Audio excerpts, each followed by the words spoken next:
200 carp by Tuesday is the one that's up in the air.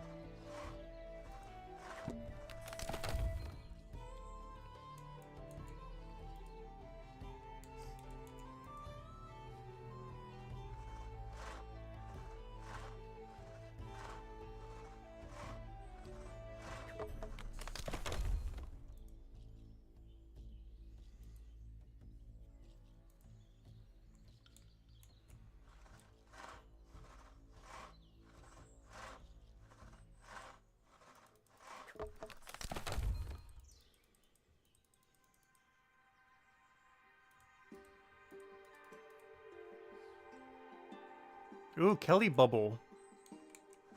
Is that a Guardian or a Cryo Knight? The appearance and Kelly make me think Guardian. But that Bubble's throwing me off. I'm gonna say Guardian. I feel like someone has Bubble in their name would pick Cryo Knight, though. I'm guessing Guardian for her.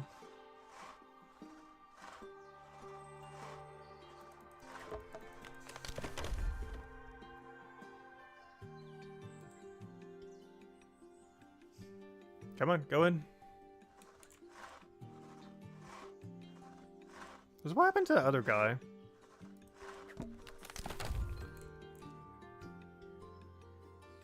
I don't think he's come out yet.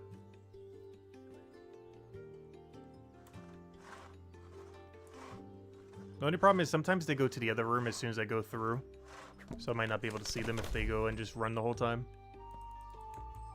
A lot of them tend to stall and just stand there as they figure out where on earth they're going. Like this guy.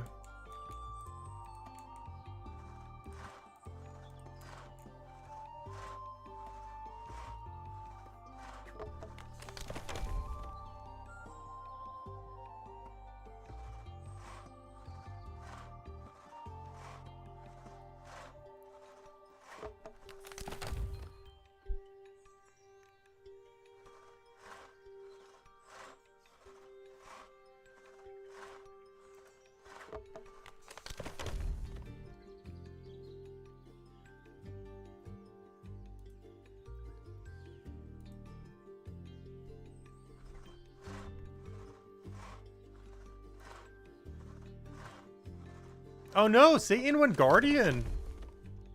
Ah, interesting. Bitter Satan.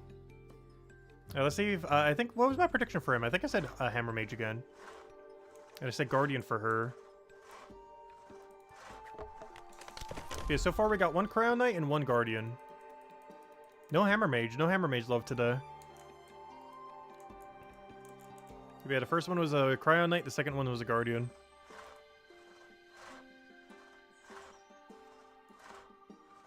I like that whenever you do skilling in this path, you can see what classes the new players pick. Real-time updates on what every class is being picked in the entire game. You only get to see that when you're doing U-trees or leaks. But we will be back at 208 Gatherer, so if we ever do post-200 Gatherer, we will be back. Though we won't need U-trees for a while. You don't do U's again until level 310 Woodcutting. Which is no time soon, if ever.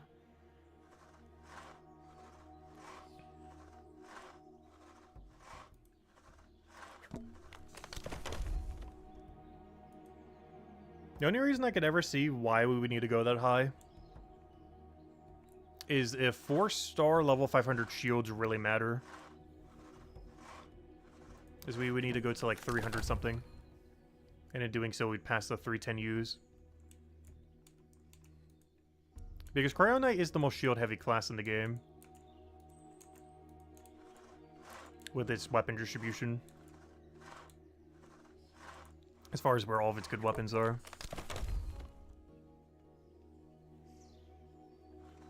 Or at least unique relative to other classes.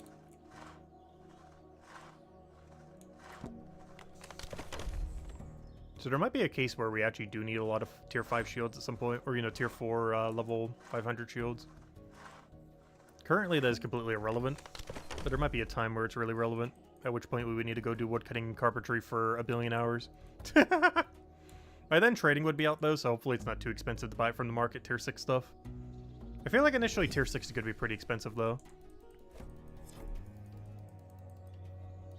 Like, tier 6 is not going to be cheap.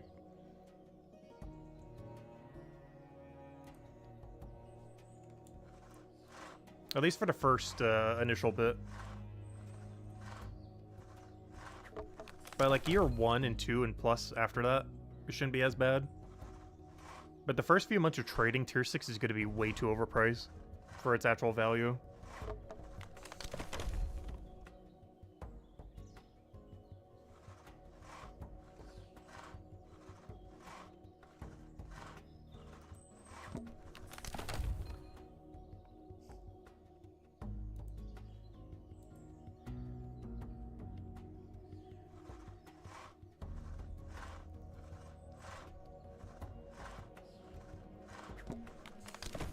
So that'd be funny if she goes Hammer Mage, the person who's currently in there. Because if they do, that'd be one of each.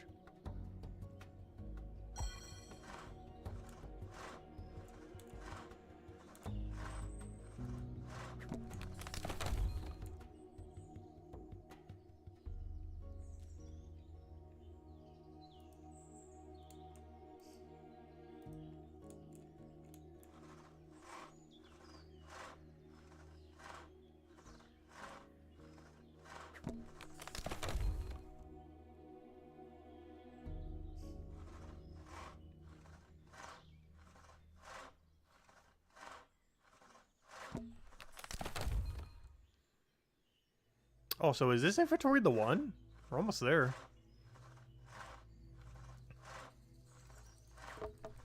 Also, I really wish there was active boost potions. So that, like, a level range like this, you could start doing the next tree.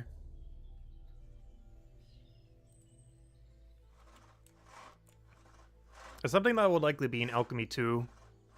It's on the long list of things I hope is in Alchemy 2 whenever it comes in.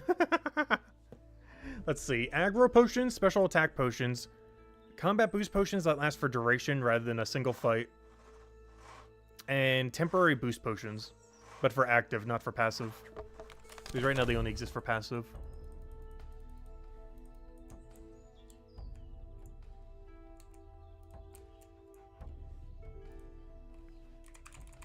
So I was going to make a comment about Liquid Snake as well. That's a cool name. I was going to do it, didn't earlier. It's the year of the snake. But thank you, thank you. Hope all's been well. Oh. They will be ending soon, though. As we are about to hit our goal for today. And then I'm going to be doing like 10 hours of carpentry. I wish I was joking. Some of that will be woodcutting, though. Ah, we got it. It's time. Oh, no. Let me go do one set of ash. We're out here. I just get a taste of the ash trees.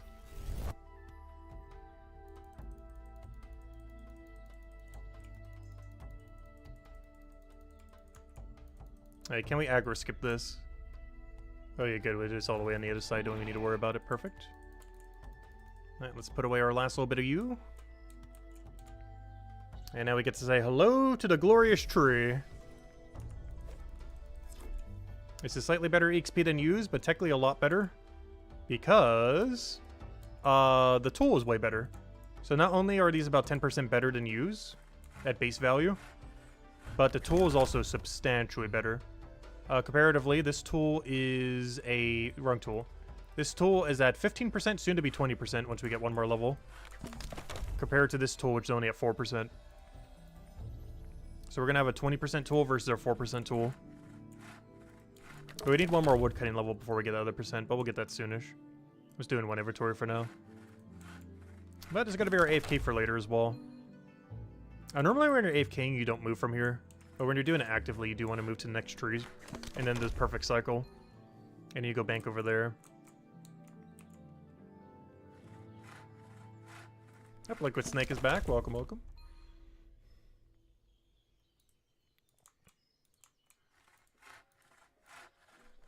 Alright, one last thing I want to go check once we get a full inventory here. Normally you would bank right over there at this storage rift.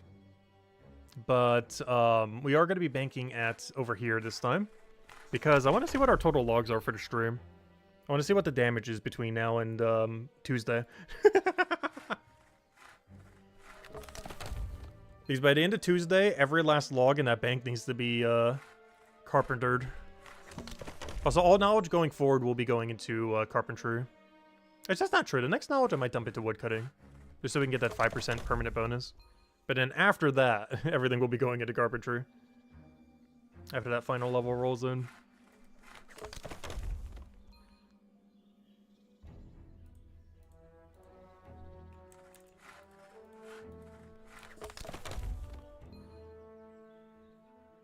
You're born on the rat year? I think I was born on the dog year.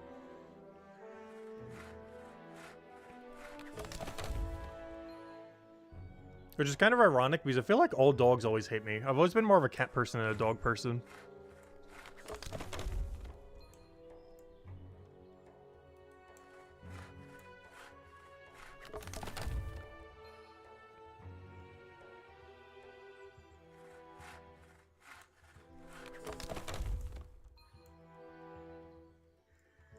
Oh, there's I'm a bud as well. Gosh, we're getting a whole party over here.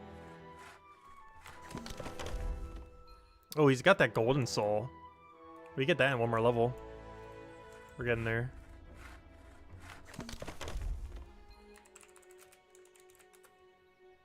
We are getting there. Alright, let's go see the final verdict. How much damage is in the bank?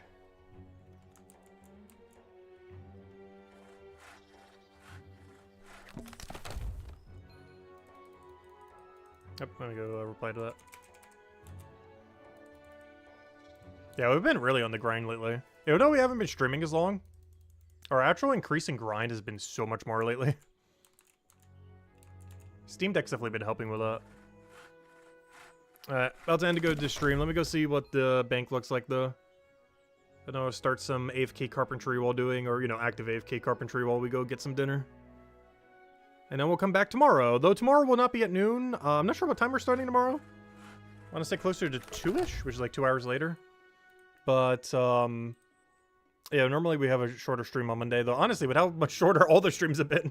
I guess technically all the streams are kind of like that lately. But, let's see what our final numbers are. I'm just not sure why I did it like that. But let's see.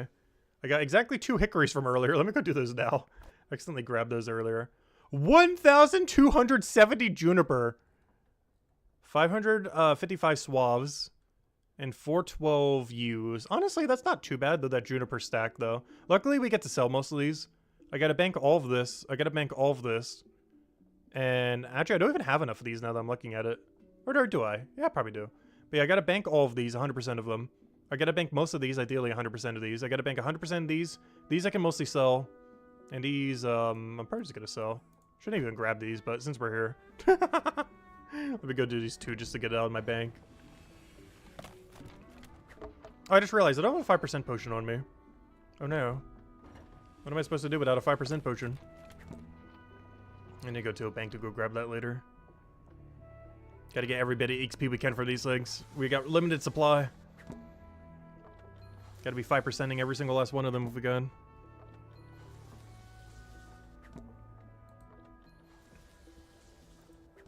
Yeah, let me go sell these. I'm not even sure why I picked these 2 up. Alright, let me go, let's see, which one are we up to now? What do we even need to do? I think we're doing junipers now.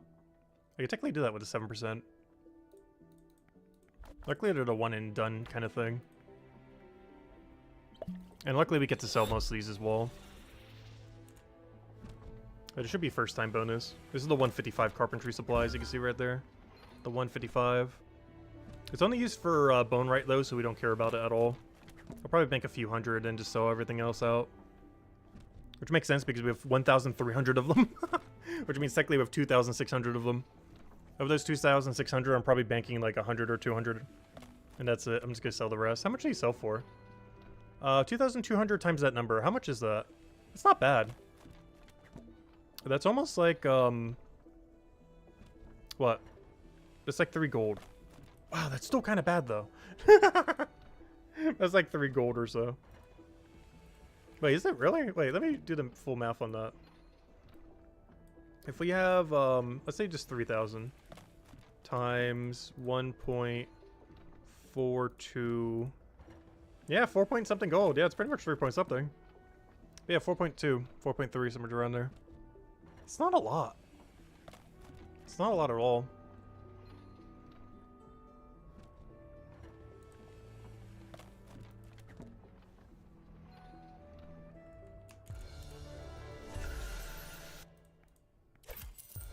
And of course, this is going into carp. And it goes. But anyways, guys, we're going to be calling it here for now. This is what we're going to be doing for, like, the rest of tonight. Well, a little bit of woodcutting just so we don't have to do all of it tomorrow. And we're mostly only going to need to do ash tree tomorrow. I will probably throw in the other 2 trees just to do a few sets of them so we can bank more than nothing of them. But the main primary focus will be completely deforest all ash trees tomorrow in order to go get 200 woodcutter. And yeah, hopefully we get 200 woodcutter tomorrow and 200 carpentry on Tuesday then. That is the game plan. Hopefully we can do both. Woodcutter should be pretty easy. Carpentry is to be determined, but we'll keep pinching, we'll keep poking at it and see how far we can get. But anyways, guys, we're going to call it there for now. As far as the poll, let's go to the poll. So the poll has 40 votes. Brighter Shores is nearly at 3 months. Technically day 89 right now, so pretty much 3 months. Thoughts on the number of content updates since launch? We have 30% on more updates / content than expected. 38% as the highest one for adequate updates and content amount. And the second highest at 32% being less updates and contents than expected. The main thing for me is I'm really surprised we haven't gotten trading yet. I don't really mind that there's no trading yet. But I'm actually still really surprised that a feature that the game was supposed to launch with after 3 months is still not in the game. Especially with the current roadmap being they're currently working on quests and combat rework. Which is going to be great. Both of those are going to be wonderful. However, neither of those 2 things is trading. Which means we might be 4 or 5 months into the game before we actually get trading unlocked. Which is actually kind of crazy. Oh yeah, I need to go get the 5% pots before I do too many of these, don't I? Oh, I'm still going to do these. They're pretty AFK. Anyways. Alright, anyways, guys, I'll catch you guys later. Thanks for stopping by as always. Greatly appreciated. We'll be back tomorrow. Probably a few hours later than normal, but still go and complete out our 200 woodcutting grind. And yeah, we'll go from there. I hope you all enjoy your week, and I will catch you guys later. Yeah, it's quite an even poll. Honestly, a lot of our polls have been really even lately. I'm not sure what's been happening with them. We've been getting almost like perfectly evenly split polls lately. Like a lot of them have been really, really, really close. But thanks for all the feedback on them. Greatly appreciated.